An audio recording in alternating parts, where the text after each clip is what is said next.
الهنود ببدعهم إلى كربلاء من لطم وغناء وعويل، من نعي وضلال مبين.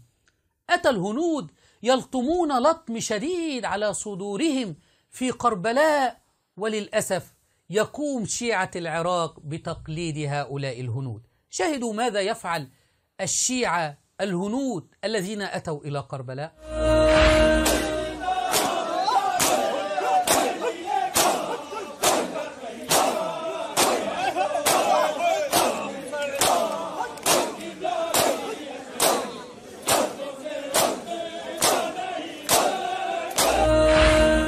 ومعمم الشيعة يفتونهم بهذا ويقولون لهم أن كل ضربة على الصدر من هذه الضربات تميت أو تقتل أكثر من 80 كرية دم بيضاء، بل وأن هذه اليد التي تضرب بها على صدرك ستشهد لك يوم القيامة. ستشهد، تقول تكلمنا أيديهم، أي تقول أنا يد لطمت على الحسين فستدخل الجنة. شاهدوا المعمم علي السماوي.